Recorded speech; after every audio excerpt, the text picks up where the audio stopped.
الحمدللہ الذی ابدع الافلاک والارضین والصلاة والسلام علی ما کان نبیا وآدم بین الماء والطین وعلی آلہ واصحابہ اجمعین اما بعد فاعوذ باللہ من الشیطان الرجیم بسم اللہ الرحمن الرحیم الحمدللہ عز وجل۔ ہم تعلیم المنطق پڑھ رہے تھے۔ آج ہم انشاءاللہ عز وجل یہ جانیں گے کہ مصنف علیہ الرحمہ نے پہلے تصور کو پھر تصدیق کو کیوں بیان کیا، یعنی تصور کو تصدیق پر مقدم کیوں کیا، نیز قول شارع کسے کہتے ہیں، حجت کسے کہتے ہیں، اس کی تعریف کیا ہے، انشاءاللہ عز و جل اس کے تعلق سے پڑھیں گے۔ تو آئیے شروع کرتے ہیں۔ سوال: آپ نے تصور کا ذکر پہلے اور تصدیق کا ذکر بعد میں کیوں کیا؟ مصنف علیہ الرحمہ خود سوال کر رہے ہیں کہ آپ نے تصور کا ذکر پہلے اور تصدیق کا ذکر بعد میں کیوں کیا، پھر خود جواب دے رہے ہیں۔ جواب سے پہلے ایک تمہید کا سمجھنا ضروری ہے، اور وہ یہ کہ تقدم کی 4 قسمیں ہیں۔ کسی چیز کے پہلے ہونے کی 4 قسمیں ہیں، ٹھیک ہے نا؟ تقدم کی 4 قسمیں ہیں، کون کون سی؟ اب ہر ایک کی تعریف اور مثال پیش کر رہے ہیں۔ پہلے تقدم کی 4 قسموں کو بیان کریں گے، تعریف بیان کریں گے، مثال بیان کریں گے، اس کے بعد یہ بیان کریں گے کہ مصنف علیہ الرحمہ نے تصور کو تصدیق سے پہلے کیوں بیان کیا، کیوں ذکر کیا۔ دیکھیں، نمبر 1، تقدم ذاتی۔ تقدم ذاتی یعنی مؤخر مقدم کا محتاج ہو، جو بعد میں آنے والا ہے وہ پہلے آنے والے کا محتاج ہو۔ مؤخر مقدم کا محتاج ہو اور مقدم مؤخر کے لیے علت تامہ ہو، جو پہلے ہے وہ بعد والے کے لیے علت تامہ ہو، ٹھیک ہے؟ پہلی چیز کیا کہ مؤخر جو ہو وہ مقدم کا محتاج ہو، بعد میں آنے والا پہلے والے کا محتاج ہو، اس کے ساتھ ساتھ مقدم یعنی جو پہلے ہے وہ بعد والے کے لیے علت تامہ ہو، تو اسے کہتے ہیں تقدم ذاتی۔ مثال کے طور پر جیسے طلوع شمس کا تقدم وجود نہار پر، یعنی سورج کے طلوع ہونے کا تقدم دن کے موجود ہونے پر۔ اب اس کی وضاحت کر رہے ہیں، کیونکہ وجود نہار محتاج ہے طلوع شمس کا، یعنی دن کا موجود ہونا، یہ بعد میں ہے، پہلے کیا ہے؟ طلوع شمس۔ طلوع شمس مقدم ہے، وجود نہار مؤخر ہے، تو مؤخر یعنی وجود نہار یہ محتاج ہے مقدم یعنی طلوع شمس کا۔ وجود نہار تب ہی ہوگا جب کہ طلوع شمس ہو، اگر طلوع شمس نہ ہو تو وجود نہار بھی نہیں ہوگا، یعنی وجود نہار طلوع شمس کا محتاج ہے، ٹھیک ہے؟ پہلی بات سمجھ میں آ گئی، پہلی بات صادقہ آ گئی۔ اب دوسری بات بیان کر رہے ہیں کہ جو مقدم ہے یعنی طلوع شمس یہ مؤخر کے لیے علت تامہ ہو، اس کو بیان کر رہے ہیں، اور طلوع شمس علت ہے وجود نہار کے لیے، کیونکہ طلوع شمس ہی کی وجہ سے دن کا وجود ہے۔ اگر سورج طلوع نہ ہو تو پھر دن کا وجود نہیں ہوگا، یعنی طلوع شمس یہ علت ہے دن کے وجود کے لیے۔ اگر سورج طلوع نہیں ہوگا تو پھر دن کا وجود بھی نہیں ہوگا، گویا کہ طلوع شمس یہ وجود نہار کے لیے علت ہے۔ تو دونوں چیز پائی گئی۔ پہلی چیز کیا کہ مؤخر یعنی وجود نہار طلوع شمس کا محتاج ہے۔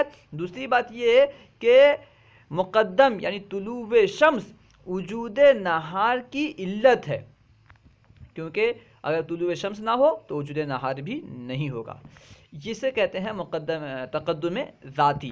اب تقدم کی دوسری قسم بیان کر رہے ہیں، تقدم طبعی۔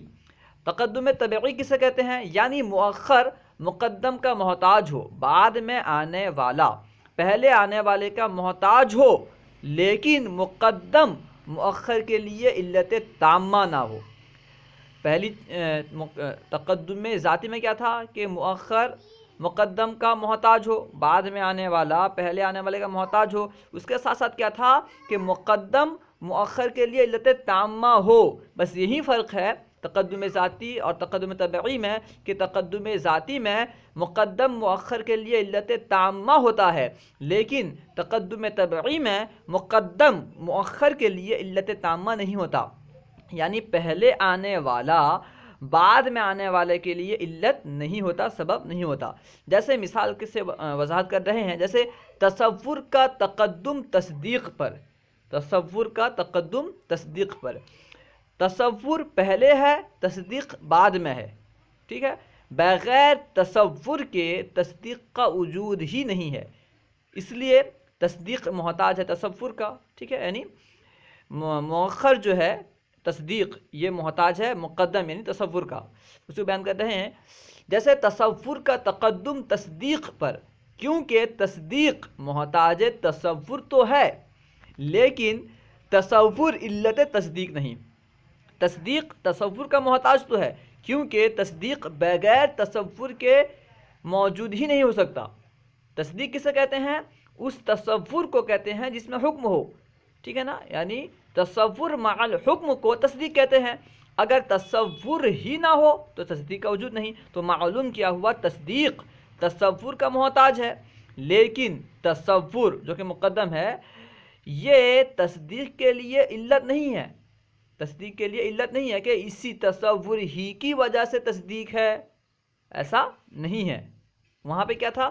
سورج کے طلوع ہونے کی وجہ سے دن کا وجود ہے، لیکن یہاں پہ ایسا نہیں ہے کہ تصور کی وجہ سے تصدیق کا وجود ہے، ٹھیک ہے۔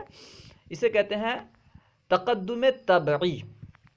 اب تقدم کی تیسری قسم بیان کر رہے ہیں، تقدم زمانی، یعنی مقدم کا زمانہ مؤخر کے زمانے سے پہلے ہو، جو پہلے ہے وہ بعد والے کے زمانے سے پہلے ہو، ٹھیک ہے۔ اس کو بیان کر رہے ہیں، یعنی مقدم کا زمانہ مؤخر کے زمانے سے پہلے ہو۔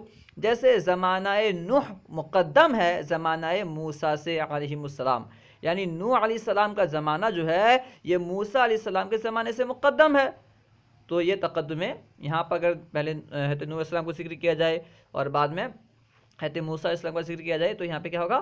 تقدم زمانی ہوگا، ٹھیک ہے۔ پہلے نوح علیہ السلام کا زمانہ ہے اور بعد میں موسیٰ علیہ السلام کا زمانہ، تو ان دونوں میں تقدم جو ہے تقدم زمانی ہے۔ یہاں پہ نوح علیہ السلام مقدم ہے، کس اعتبار سے؟ زمانے کے اعتبار سے، ٹھیک ہے، کیونکہ ان کا زمانہ موسیٰ علیہ السلام کے زمانے سے مقدم ہے، پہلے ہے۔ اب تقدم کی چوتھی قسم، آخری قسم بیان کر رہے ہیں، تقدم وضعی۔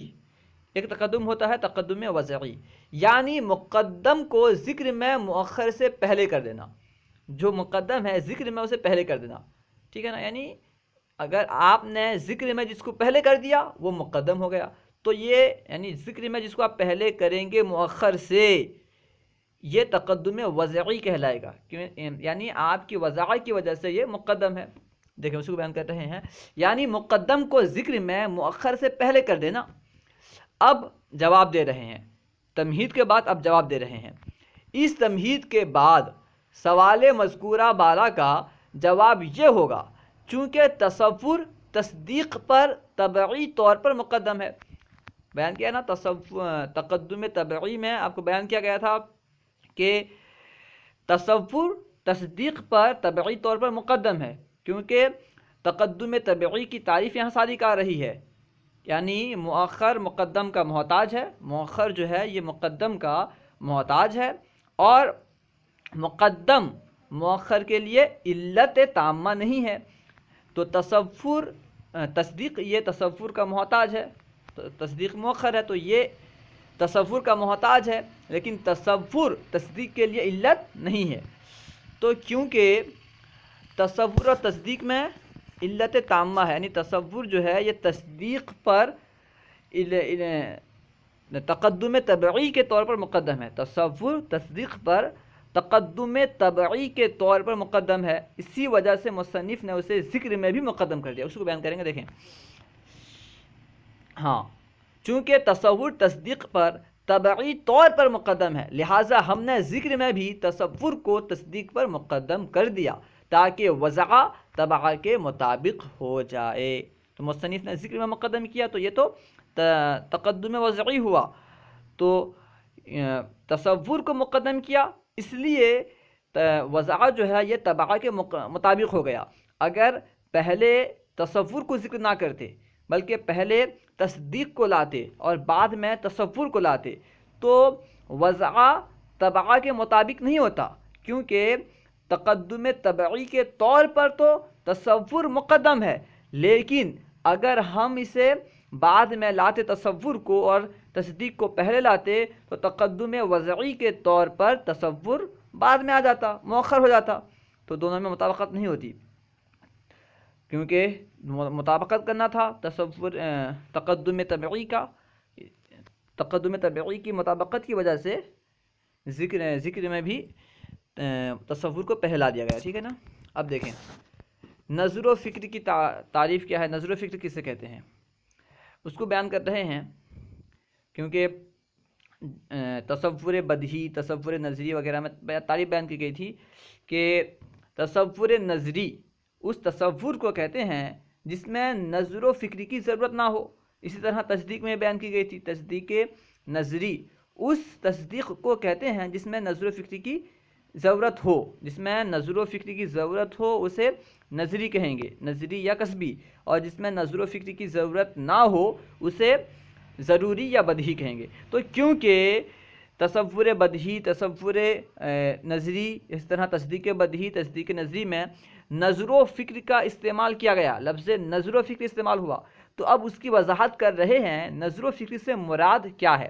دیکھیں نظر و فکر امور معلومہ کو اس طرح ترتیب دینا، یعنی جو چیز ہمیں معلوم ہے انہیں اس طرح ترتیب دینا، مرتب کرنا کہ وہ ترتیب کسی مجہول چیز تک پہنچا دے، اس طرح ترتیب دینا کہ یہ ترتیب دینا کسی مجہول چیز تک، یعنی اس چیز تک پہنچا دے جو معلوم نہیں ہے۔ مجہول جو ہے یہ معلوم کے مقابل میں، ٹھیک ہے نا، یہ نحو کا مجہول نہیں ہے جو نحو میں فعل مجہول وغیرہ، ٹھیک ہے، یعنی کسی مجہول چیز تک پہنچا دے، ٹھیک ہے، اسے کہتے ہیں نظر و فکر۔ امور معلومہ کو اس طرح ترتیب دینا کہ وہ ترتیب کسی مجہول چیز تک پہنچا دے۔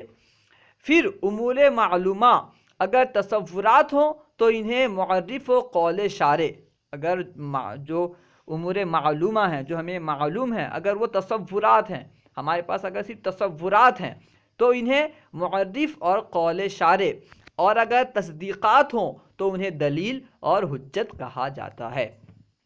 اب دیکھیں معرف اور قول شارع، دلیل اور حجت کی تعریف خود بیان کر رہے ہیں۔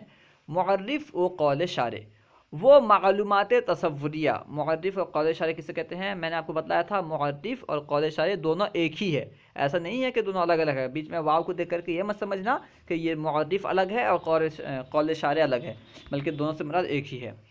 وہ معلومات تصوریہ جن کو ترتیب دینے سے کوئی مجہول تصور حاصل ہو جائے، وہ معلومات تصوریہ جن کو ترتیب دینے کی وجہ سے مجہول تصور حاصل ہو جائے اسے کہتے ہیں معرف، اور اسی کو قول شارع بھی کہتے ہیں۔ جیسے حیوان کا معنی جوہر، جسم نامی، حساس، متحرک بالارادہ۔ حیوان کسے کہتے ہیں، جو جوہر بھی ہو، جسم نامی ہو، حساس، متحرک بالارادہ، یہ حیوان کا معنی ہے۔ اور ناطق کا معنی دریا بندہ معقولات، ٹھیک ہے، دونوں الگ الگ معلوم ہوں، پھر ان کو ترتیب دی جائے اور یوں کہا جائے حیوان ناطق، حیوان کا معنی الگ معلوم ہو، ناطق کا معنی الگ معلوم ہو، ناطق کا معنی بولنے والا، ٹھیک ہے، دونوں کا معنی الگ الگ معلوم ہو اور دونوں کو ترتیب دے کے اس طرح کہا جائے حیوان ناطق، تو اس سے انسان کا تصور حاصل ہوگا۔ اگر ہم حیوان ناطق بولیں، دونوں تصور کو، حیوان کا تصور اور ناطق کے تصور دونوں کو اس طرح ترتیب دیں کہ پہلے حیوان پھر ناطق، اس طرح بولیں ترتیب دے کے، تو ایک اور تصور حاصل ہوگا جو ہمیں معلوم نہیں تھا، جس تصور کا ہمیں علم نہیں تھا، یعنی انسان کا تصور حاصل ہوگا، ٹھیک ہے۔ اس کو بیان کر رہے ہیں کہ جب یوں کہا جائے کہ حیوان ناطق، تو اس سے انسان کا تصور حاصل ہو گیا جو پہلے مجہول تھا، یعنی معلوم نہیں تھا۔ اب دلیل و حجت کسے کہتے ہیں اس کی تعریف بیان کر رہے ہیں۔ وہ معلومات تصدیقیہ جن کو ترتیب دینے سے کوئی مجہول تصدیق حاصل ہو جائے، یعنی معلومات تصدیقیہ جنہیں ترتیب دینے کی وجہ سے کوئی مجہول تصدیق حاصل ہو جائے، وہ تصدیق حاصل ہو جائے جو تصدیق ہمیں معلوم نہ ہو، تو ان معلومات تصدیقیہ کو دلیل اور حجت کہتے ہیں۔ جیسے یہ معلوم ہو کہ عالم متغیر ہے، عالم بدلنے والا ہے، بدلتا رہتا ہے، ٹھیک ہے، اور یہ بھی معلوم ہو کہ ہر متغیر حادث ہے۔ پہلی بات یہ معلوم ہے کہ عالم متغیر ہے، عالم بدلنے والا ہے، اور یہ بھی معلوم ہے کہ ہر متغیر چیز حادث ہے، جو بھی متغیر چیز ہے وہ حادث ہے، یعنی فنا ہونے والی ہے۔ پھر ان کو ترتیب دے کر یوں کہا جائے عالم متغیر ہے اور ہر متغیر حادث ہے، تو نتیجہ آئے گا عالم حادث ہے، کیونکہ عالم متغیر ہے، ہر متغیر حادث ہے، تو معلوم ہوا کہ عالم حادث ہے۔ یہ ایک اور تصدیق حاصل ہو گئی جو پہلے مجہول تھی، کیونکہ عالم حادث ہے یہ تصدیق تو ہمیں معلوم نہیں تھی۔ کس طرح معلوم ہوئی؟ ہم نے جو معلومات تصدیقیہ ہمارے پاس تھے، جو تصدیق ہمیں معلوم تھے، ہم نے انہیں ترتیب دیا، ترتیب دینے کی وجہ سے ہمیں اور ایک تصدیق حاصل ہو گئی کہ عالم حادث ہے، ٹھیک ہے، اسی کو کہتے ہیں دلیل اور حجت، ٹھیک ہے۔ اب دیکھیں سوال میں پوچھ رہے ہیں مصنف علیہ رحمہ خود کہ منطقی کا مقصود معانی کی بحث کرنا ہے، منطقی معانی سے بحث کرتا ہے، وہ بیان کر رہے ہیں کہ منطقی کا مقصود معانی کی بحث کرنا ہے، پھر کیا وجہ ہے کہ منطقی کتابوں میں لفظ اور دلالت کی بھی بحث کی جاتی ہے؟ منطقی تو معانی سے بحث کرتے ہیں، لیکن منطق کی کتاب میں اگر دیکھیں گے تو وہاں پہ لفظ کی بحث بھی کی جاتی ہے، دلالت کی بحث بھی کی جاتی ہے۔ تو لفظ اور دلالت کی بحث کیوں کی جاتی ہے؟ جو مقصود ہے اس کی بحث کرنی چاہیے، یعنی معانی کی بحث۔ جواب: منطقی کا مقصود بالذات تو معانی کی بحث ہے، یعنی حقیقتاً بالذات منطقی کا مقصود معانی کی بحث ہے، لیکن چونکہ معانی کا سمجھنا اور سمجھانا الفاظ پر موقوف ہے۔